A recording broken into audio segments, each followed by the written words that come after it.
Praise God. Praise the Lord. Good morning, church.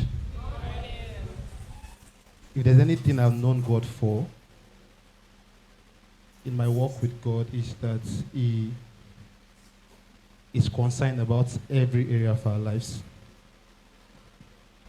One all-time favorite scripture of mine that I tell people, if it doesn't matter to God, it will not be in the Bible, is that verse of the scriptures that says, "No slothful in business, fervent in spirit, serving the Lord." You're an all-round Christian, right? And I just want to thank God and appreciate the leadership of the church for this platform and for thinking of this. We're quickly going to talk about something very quickly. I will introduce my panelists also as fast as I can. We're trying to rush things up. And we're talking about career transitioning, making the best of both worlds. When we talk about career transition as a conversation, as a subject matter, it's different from when you talk about career change, right? Career change is an external factor, more like, oh, I'm getting a promotion at work, there's a new job, there's an increase, or I'm leaving this company to another company, but at the same time, my focus is still on something. Career transition is I am moving from a particular subject matter area, I'm moving from a particular profession to something entirely different from what I intentionally studied in school or what I started my career with. Take, for instance, I studied English education in university. The typical part you want to expect with the whole stereotype is I should be in a Ikorodu grammar school teaching English, right? I'm sorry. But, I'm sorry, I hope I didn't hit. But today I am an HR professional, right?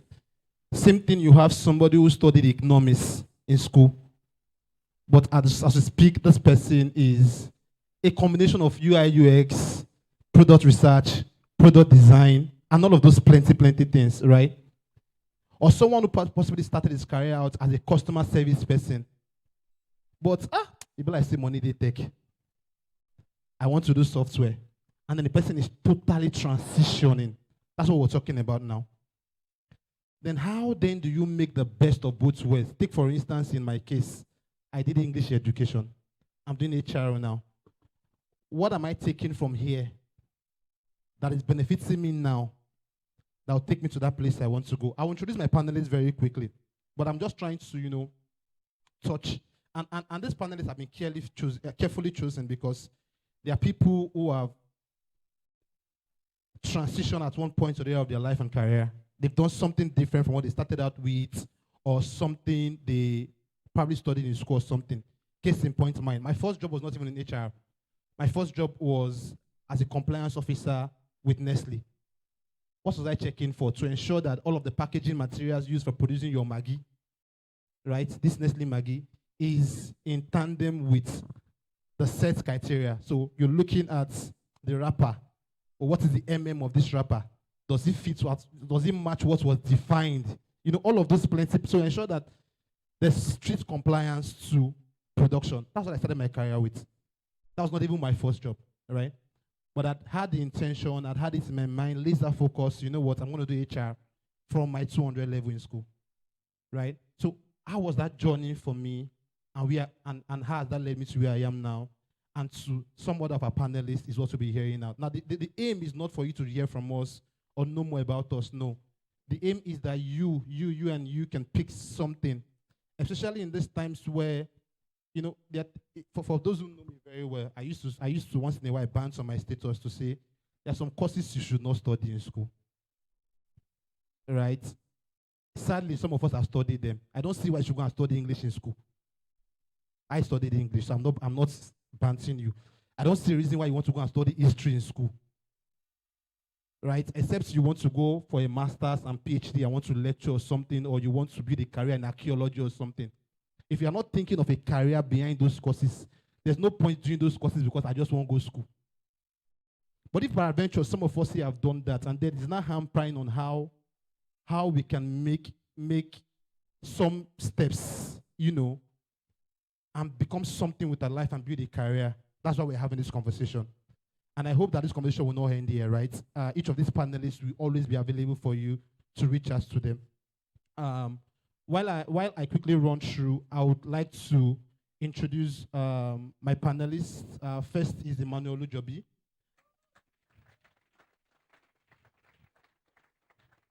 Second is Omikunle Esther. And third is Kola Wale Tolulope.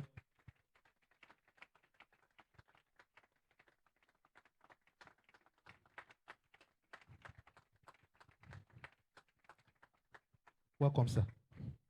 You're welcome. All right. I'll take my seat too. And then we'll start this off. We're also going to have several conversations, along the line. But first, I would like to ask Tolu, right? What's from your own experience? How has career transition been for you? You did English in school, first degree.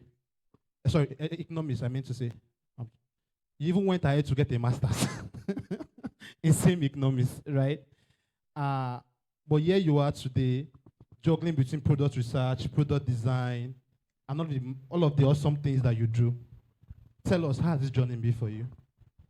Good morning, everyone. Okay, yeah, I did economics in school as my BSc, but I think I want to go from the beginning. My first education was ON in accountancy. I did accountancy, then I worked in a banking industry for a whole year. After which I told myself, I'm not cut out for this. So I went back to school. I decided to do economics. Why did I pick economics?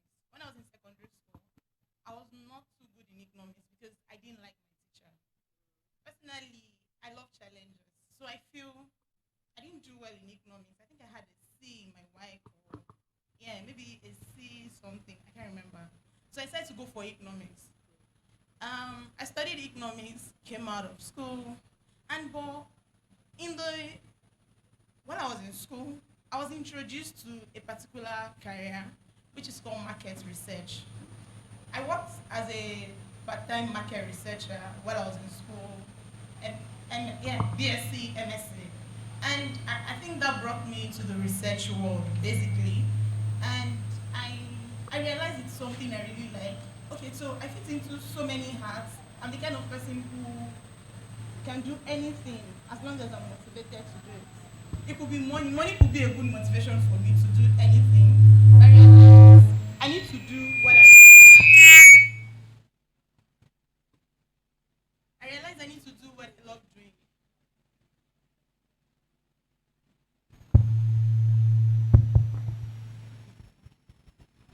So I think one of the things for me was defining what I love and who I want to be.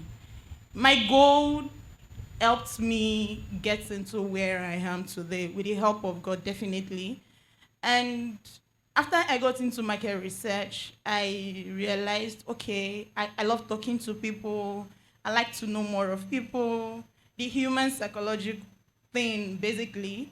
And afterwards, after my MSc, I love data as well. I love figures. So I worked as a data analyst for a brief period of time. And I was like, okay, as much as I love data, I love figures and stuff, I'm still not cut out for this. So I had to sit down. What exactly do you want to do? I love market research.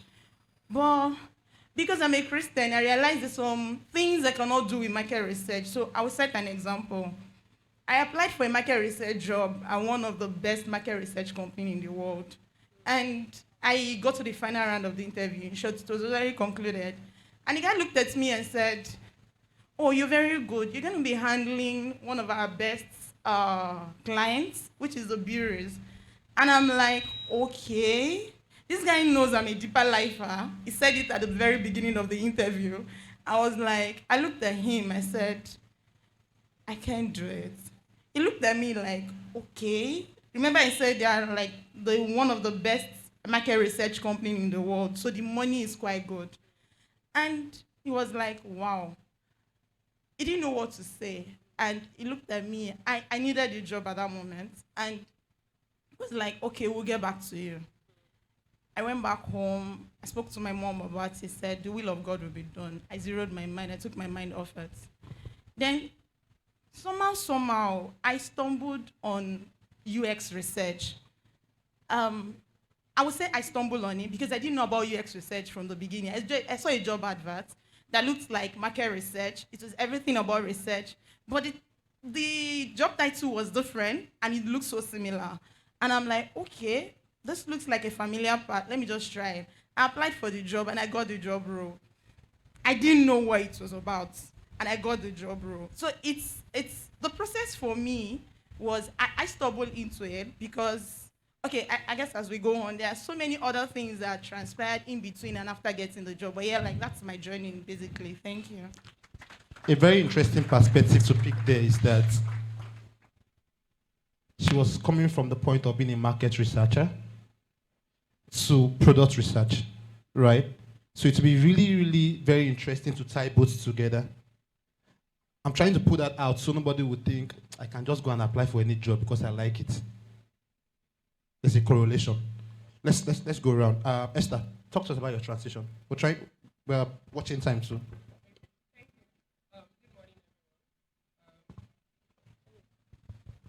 Okay, thank you. Good morning, everyone. So I'll just quickly run through. For me, I studied computer engineering in university. But then I was that person that was always going to say, what am I going to do? Because then it was still like, it wasn't now when tech was a thing, right? So I wasn't sure how I would navigate, what am I supposed to do? So I remember we did programming in like year 2, 3, and I liked it in class, but when they gave us projects, it wasn't my thing, it was always very difficult. So I said I would go and try networking. So I started doing CCNA trainings and all of that. But for me, it started with my Part 4 internship, where one of my lecturers just asked me, was in our church, he was in elect, but he asked me, what are you doing your internship? And I'm like, I do not know. I didn't even know anybody. I didn't know where I could apply to for internship and all. And he was like, don't you want to do programming? And I was like, I don't really like that thing. And he was like, is it because of class? I said, yes, I don't like the way they taught us in class. And then he was like, come. So I started learning C# in 2013, and that's how we started. I worked on a project with him during my internship, then furthered into my Part 5 final year project. So that's what led into my final year project. I did a programming related thing. So for work, it happened on the last day of exam.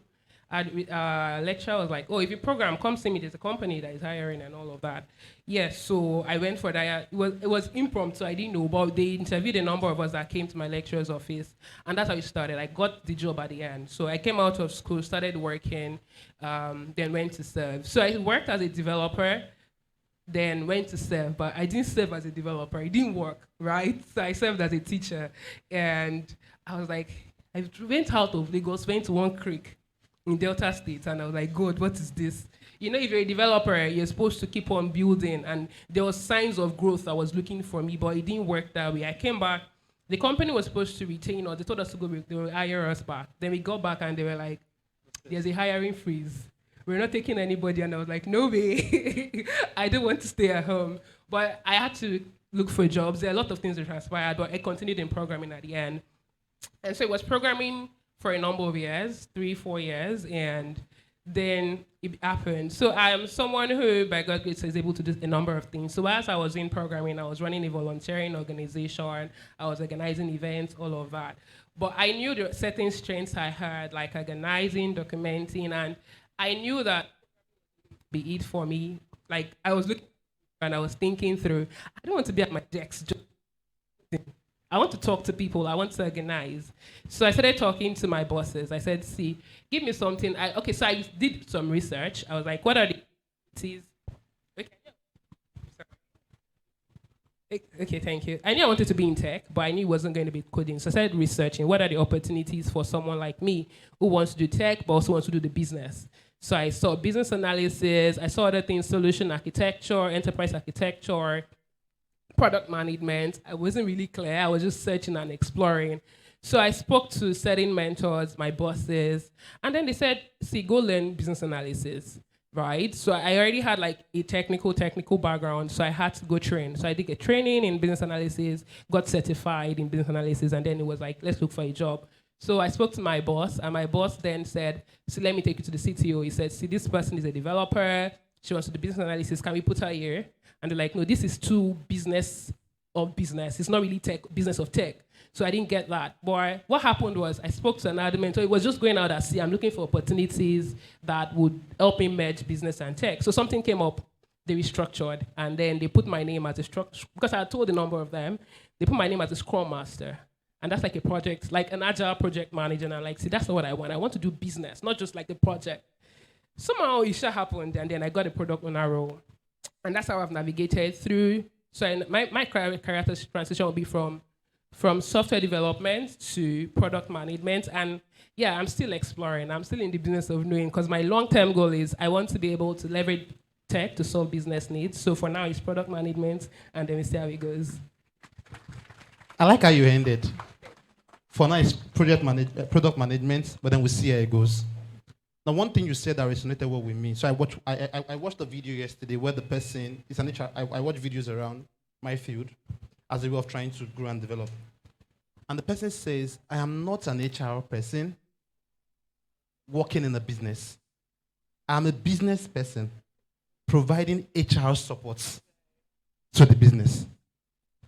When we begin to think of our careers this way, we will thrive. Understanding the business in which you play in. How can you, from time to time, provide value? You will find out that you are no longer stuck with a stereotype. I have an idea of your career history even before now, right? And one thing that's interesting is for someone who is coding, there's a piece of business analysis, the piece of data analysis. There's also the wider and most interesting piece of being a product manager. Not just a product manager, a technical product manager, because you have the knowledge, right? And what I'm saying to us by trying to emphasize what she has said is, you can be a bit of everything. The convention around, master of, jack of all trades, master of, is for your own benefit. It's for your own benefit at the end of the day. Let's not have this, yes, we know, you can define something, but in your mind, let there be no stereotypes as far as your career is concerned. Thank you. Emmanuel. All right, good morning. Happy to be on this panel. So my own journey towards career transitioning was very direct. My second job was as an asset custodian in Stanbic, and I looked at the career path, right? You manage ATMs, you manage operations, check truncations, etc. So I thought, what's the prospect for me in this field? Number one. Number two, I looked at people around that niche and how they grew. Number three, if I wanted to move to some other industry, outside banking, nobody needs ATM support, ATM management, right? And I can't do this for the next 10 years or the rest of my life. So I thought, okay, what do I do? Thankfully, in the organization where I worked previously, Sterling, we have what we call job shadowing program. So I began to shadow a particular thing, and later on I moved to products. But then I also wanted to transition fully to data, still within the space, Sterling. And I tried a whole lot to move to the new role. It wasn't working. So I created a platform for myself where I could express myself. So it was a case where I looked at what was happening with my current role. What's the future of this role? ATM stuck with banking, and ATM stuck with the branch. So I moved to products. From products, I also lead to data. Thank you. It says something very profound, right? And I'm just going to emphasize on that. How do you create a path for yourself when it seems like there's no way? Most times we want to run out. Have you sat down to look internally? I knew I would do HR from my 200, 300 level when I met my then mentor, Yemi Fashionwa, at that time. He came to speak in my school, and this guy was everything I wanted to be. He's still my mentor till date. And then I ran to him and like, and then we started talking. But my first job was not in HR, right? Like I said earlier on compliance. I wanted an HR job. So what did I do? At that time, Nestle was supposed to be 50 years in Nigeria, 150 years globally. And so they were going to plan a very big event at Shagam factory then. And the HR manager was angry with the other HR guy. It's an open office, so you could hear. What is wrong with you? This event is tomorrow. We don't have an MC yet. If this event flops, I'm going to deal with you. And all of that. I'm like, oh, wow. Immediately she ran to her office. I ran after her. Ma, I can do MC for you. I've done it before. And she looked at me. Ma, I saw you were talking to her there that you need an MC. I can't do it. Then, if you know me as a then, I used to host events, weddings. We don't have time again. Right? And she was like, are you sure? I said, yes, I'm sure. And then she just, you know what, Edit, go away, I found an MC. I mentioned the name now. Go away, I found an MC. And then I MC that event. I MC that event so well that the country manager, regional managers, business leaders were all happy with her. I wasn't going to collect a dime for that event anymore, anyway. But she called me to her office, hugging me, Nelson, well done, thank you. Gave me an envelope. I opened it, 50,000. And then she's, again, I'm going on leave.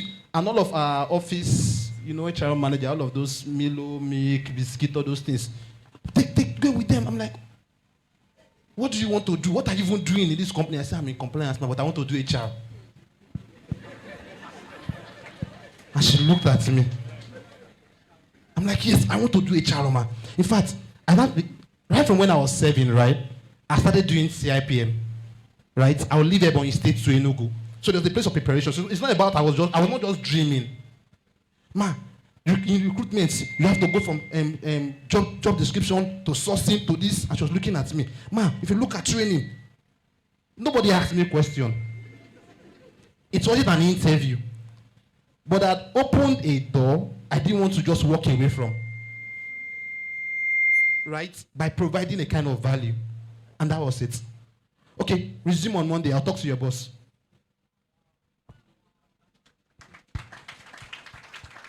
It's been almost 8 years now, been in the HR space.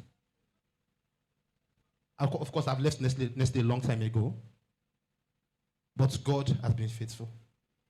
So what am I saying in essence? What value are you providing in your current job? Most times you feel the solution is to look out of your current job. Have you even looked internally?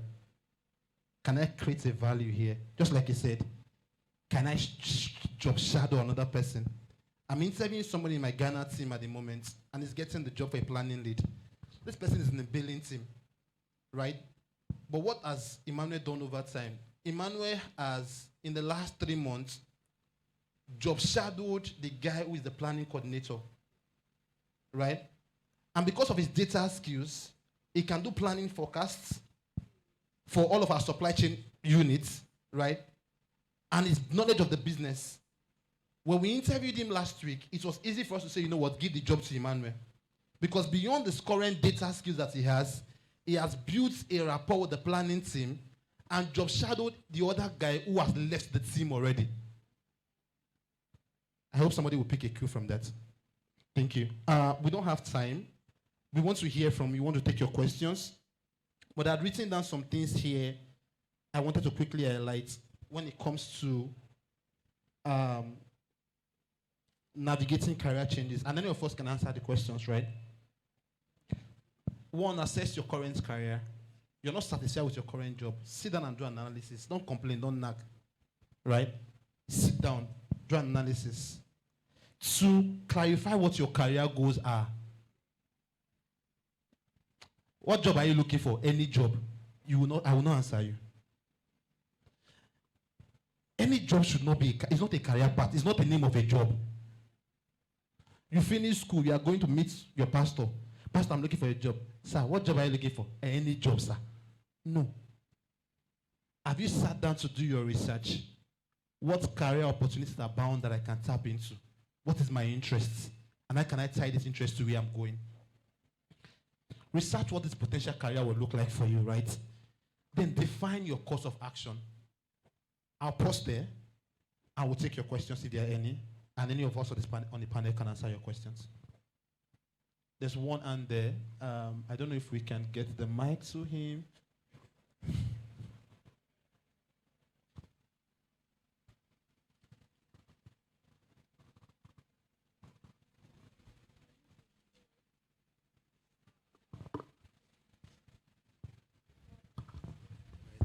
Good morning, everyone. My name is Kolawole. Uh, okay, like I've always said, I've always been seeing you from far. I'm also an HR person, an HR professional. But let me ask this question. For someone like me that works in an organization where you have, as an HR, you have learning, you have recruitment, you have every part of HR in the organization, not put together. Separate, because I work in learning, so I handle learning part. But most times when you want to apply for a job, find it difficult on applying for anything apart from learning. So someone like me that also wants to transit, because like you said, I also study banking, but right from onset, I know banking is not, I'm not the kind of person that wants to stand and talk to someone and close at 9 o'clock. So I prefer an HR work. So that's why when I have the opportunity of switching to learning, I also move to learning. So, but someone that has been in learning for 5 years and also wants to learn from other part of HR, because in my organization, there is no opportunity of going here to learn. We rather bring someone from outside than taking it from where you are to. So what would you advise that kind of person that also wants to learn all your HR aspect? Thank you. In HR, they are generalists and they are specialists. I'm a generalist, meaning every arm of HR, from recruitment to learning, performance management, organizational development, all of it, right? I've been privileged to build solid competence in those areas. But there are some people who start, especially if you start your career in a consulting firm in HR, you could be stereotyped to just recruitment. And so you'll be doing recruitment all of your career there, or learning, or organizational development, or performance management. So I can understand your case. What I advise in that case is tone down L&D on your CV. Especially if you know that you have the knowledge, the competence to perform in every other functional areas of HR in the full value chain. Tone down L&D. Let your CV show me and say a story to me that you can function in other parts of HR beyond L&D. The tendency is that you want to scream your strength and competence in L&D. But the downside to that is I will only see you as an L&D person and nothing more than that. So you will tone down your CV to reflect that, oh, I am and I have the necessary competence that I need to thrive as an HR person, as a generalist. Because I've either acquired this training, this learning, I've done this project, I've done X, Y, Z beyond L&D. If you do that, some people will take a chance on you. Thank you. Next question. If there are any questions, I can see one hand at the back.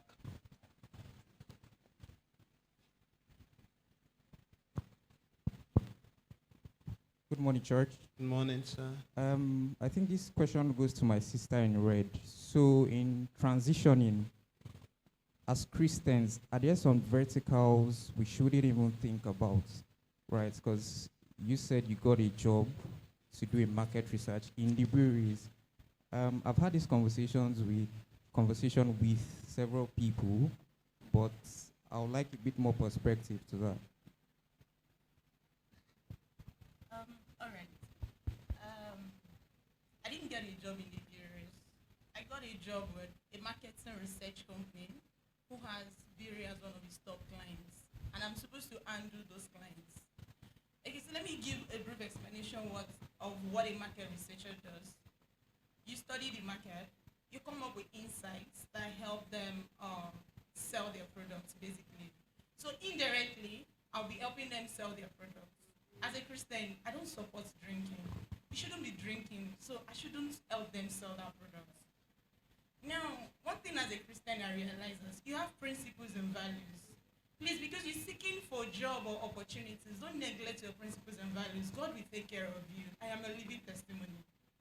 Because when that issue came up, and it's a company I've been looking forward to for a very long time. Every time I pass through their office, I tell myself, this company, I'm going to work here. So I kept applying, even when I had no experience that was qualified. In short, the job I even applied for was a higher role. I just decided to apply for it. I was surprised when I got the call to come for the interview. And when I got there, we spoke and everything. They were like, oh, this is a bigger role for you. You don't have the experience. So they called me for the next role.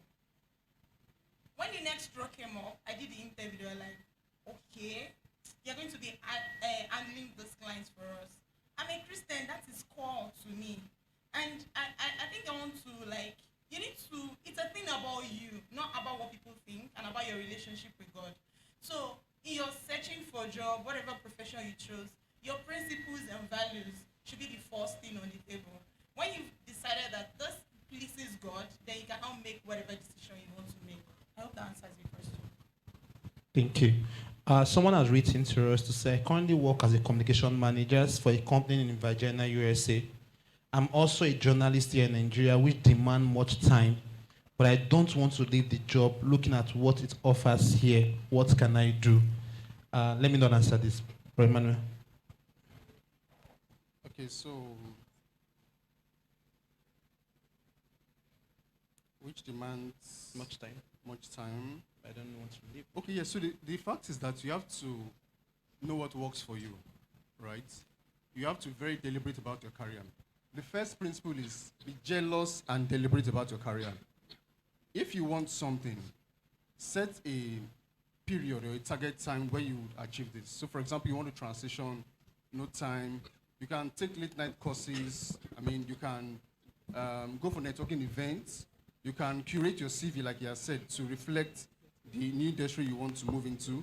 But the point is, nobody will do that job for you until you do it for yourself.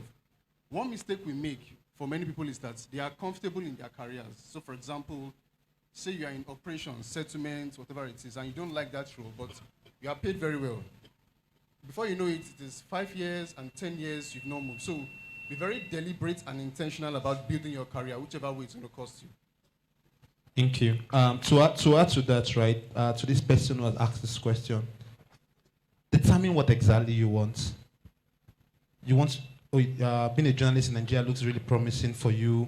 You have a job in the US, probably you have been paid in dollars, right? I say to people, if the only reason why you are holding on to a career is because of the monetary value, you are wrong. You are really very wrong. In the next 5 years, yes, in the next 5 years, when you have made so much of that money, what defines you? Are you really doing what you're happy with? Right? Or I'm going to tech because of the money. The same way you rushed into it, that's the way you rush out of it. Because I'm in HR, I've seen these things, right? The same way you came into it, that's the same way you run out of it. Because there's a point when money is no longer, the money will no longer be enough. And also, you are already at that part, at that, so I used to say to my company, right, that in the next 3 years, there's likely going to be any company in Nigeria, except a startup who has money to spend that can afford me. No, I'm not bragging, right? I say these things because, and I'm asking myself already at this point in my life, what next for me? I'm at the peak of my career in HR, as the case may be. When I mean peak, I mean in the startup environment, I lead HR for a country, and also overseeing some other countries, nine African countries, right? And I'm asking myself, if I'm to leave my current company, what other company would I go to that, if beyond the money, even if they are giving me the money, the responsibilities, the value, the industry knowledge across several markets, how many of these companies we have in Nigeria have this kind of reach than my current company? So that's what I mean when I said I'm already at the peak of it. And I'm asking myself already that what's next for me. So I'm saying that because at this point, money is no longer the thing for me. It is, who would I be in the next 3 years? What would my role be or my title be? What value would I be giving a business in the next 3 years? And that's why I said, if money is your only reason, the same way you rushed in, you will rush out of it. I hope that clarifies. One last question, we're wrapping up. You just said money is not the main thing in our career path. So I'd like to ask this question. In terms of our career path, where does money play the major role? Money plays a very important role, don't get me wrong. You will pay bills, oh. I'm not saying it's not important. Money plays a very important role. But I'm saying, and I will let my panelists answer after this, if that is the reason, if that is your sole reason, right? In the next 2, 3, 4, 5 years of your career, you'll be a frustrated employee. There are a lot of people up there that you know, your MDs, all of them, that you work with, your EDs, who have the money, but you know they are not happy. Look at your company, for instance. You know people that they are stuck. They are not going anywhere. You still look at your own career path and you're happy, but you know this one, Koni Bilo. That's why he's still here. I don't know if you got what I just said now. So money is very important. It's important to me. I have bills to pay. I will take job for the money. But I'm saying if that is your only reason why you are choosing a career path, then you are on the path for self-destruction or self-dissatisfaction, whatever the English may be. Remone, you want to add to that? You said you wanted to add to... Okay, so maybe I'll just really contribute to the answer of our sister before we go back to this question. You know, one of the things that should help you in life as a Christian is understanding. If you understand the reason why, it will not be difficult for you to implement or to go ahead. For example, we know where the Bible stands on restitution, right? When you've wronged your neighbor or you've stolen, you should restitute. That is, it will never change. That's the scriptures. However, we've learned that there are ways to approach restitution that has to be with wisdom. Say, for example, you wrote Y for somebody and you need to restitute. There are ways to go around this. Now, I'm bringing this up to say, in career also, as Christians, we do not promote gamble, maybe smoking, alcohol, etc. However, there is wisdom you need to apply also. So let me give an example of, say you are working in the bank and you are made the account officer of Nigerian bureaus. Don't feel bad to take up that role, right? You don't support Nigerian breweries, you don't support smoking, but because even if, let's say you're even selling food, you sell food by the roadside, and somebody who smokes wants to come and eat, giving him food, you are enabling him to smoke the next day. Do you know that? So I'm trying to say that, just to complement what my sister has said rightly, she's very correct, but know how to be discretional, right? So you don't... Your level of involvement. Your level of involvement, and be sure. Bible says have a reason. Know why you are saying no or why you are saying yes. So if you have a job, clearly this is going to get me so involved. People around me will not understand why I'm doing this. You can take it off. But there are some times where you are working for your company, not for the brewery company, and you may just apply wisdom. I'm trying to corroborate what you said. I'm not trying to be opposing. But my point is, know how to apply wisdom and have a reason why you are doing this or not doing this. We're supposed to wrap up now, but I have just that last question. Let's take the last question. Today's Sunday service. Okay, so my question is a follow-up to the question that the sister asked. Yeah. So I agree with you that money is not like the ultimate thing. But when you are in a role, okay, maybe you've gotten a job and then you see that you are putting in more effort, you are delivering value, and then you are not getting back, you are not, what you are receiving at the end of the month does not quantify the amount of effort that go you where put the in. value is. Okay. I mean. So okay. I just want to touch on that very quickly. Money is not enough to actually drive your motivation, but there is a thing about seasons in your career. So for someone who is probably starting out their career, it's your first job, and you've not found what you really want, but there's something that pays you while you pursue what you want. I wouldn't say don't take it, because it's a door opener, you're stepping in. But what will be very bad is when you go in there and you get lost, you get drowned, you get boggled with that particular job. You don't even have time to pursue what you're doing. And it happens to a lot of persons. That's why they will tell you most times, just look for something in the line of what you want. But if you're in a season, for instance, where you know that I probably want to do, I'm not going to use tech because everybody likes tech these days, and that's not the only thing. Let's say communications, and I got a job as a customer care person. You can take that job. So there are different ways to transit. You can transit within your company and change roles where the opportunity ensues. You can go for a further education and then from there transit. You can also change, you can work in personal projects, right? And then use that as a level to say, I have experience I've built aside from what I'm doing. You can also take trainings and certifications, but you cannot just let money be the only thing. There are times you will even take a pay cut so that you can go into your career. So you need to know what is important in your life's and career's journey. You would make mistakes. Feel free. Fail forward, right? But know what you're driving. For me, I know what it is. So I can pick a job tomorrow because I like money, but I know that that's not my core, and that's not what's most important to me. So you need to know that and understand the season. There are certain seasons in your career where they will pay you more, you will not take it. Yeah. Because if they give you a job in certain companies, I will not go because it's not my brand. Yeah. So you need to build your own brand as a professional.